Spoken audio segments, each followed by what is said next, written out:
Drone attack हुआ। हमले में 100 से अधिक नागरिक मारे गए। आरएसएफ और एसएएफ के बीच ये लड़ाई हो रही है। अब भीषण हैजा के प्रकोप से विस्थापन के चलते हालात बिगड़ गए हैं। सूडान में हालात इस वक्त गहरा गए हैं।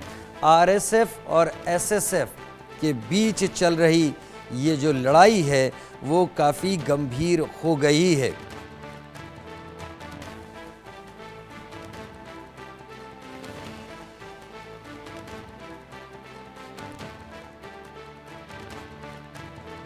सूडान में आरएसएफ एसएसएफ के बीच भीषण लड़ाई।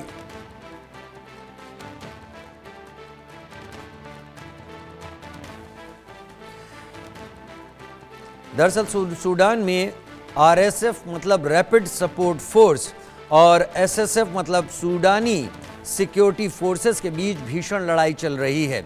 आरएसएफ और एसएसएफ को हम इस तरीके से समझ सकते हैं, हमले में 100 से अधिक नागरिक मारे गए। ये लड़ाई अप्रैल 2023 से जारी है और धीरे धीरे बढ़ती चली जा रही है। इसके चलते बहुत सारे नागरिकों को घर छोड़ना पड़ा, कई लोग विस्थापित हुए। विस्थापित लोग रास्ते में ही विस्थापन के दौरान मरने की कगार पर आ रहे हैं। वर्ल्ड हेल्थ ऑर्गेनाइजेशन ने सूडान में करीब 1 करोड़ 20 लाख लोगों के विस्थापित होने की जानकारी दी है।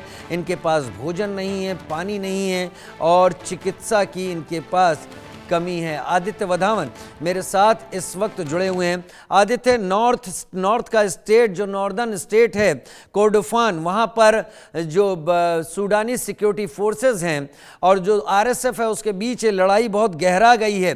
हालात क्या हैं, जरा विस्तार से जानकारी दें। जी बिल्कुल राजीव, देखिए अभी हमने जो अभी खबर आ रही है, कम से कम 104 जो लोग हैं सिविलियन इस ड्रोन अटैक्स में जो सूडान के कोर्डोफान एरिया में हुए हैं मारे जा चुके हैं।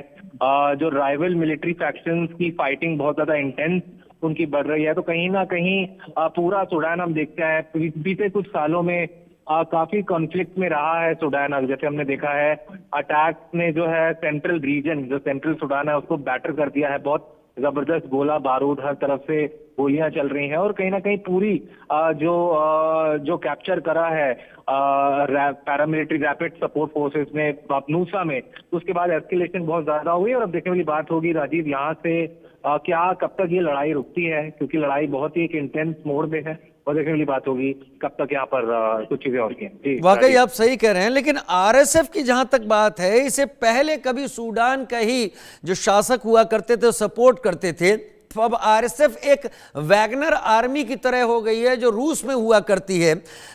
यानी कंट्रोल कोई नहीं है, लेकिन वो अपना दबदबा कायम करने के लिए सूडानी सिक्योरिटी फोर्सेस के सामने हैं। सूडान में क्या हालात अभी निकट भविष्य में नॉर्मल होते दिख रहे हैं आदित्य? बिल्कुल, अभी तक ये एक डेडलीस्ट अटैक माना जा रहा है फ्रॉम अ किंडरगार्टन और एक हॉस्पिटल में साउथ कोर्डोफान में इसको टारगेट करा गया है। अभी तक जो है 89 लोग मारे जा चुके हैं, उसमें से 43 जो है बच्चे हैं और 8 औरतें हैं।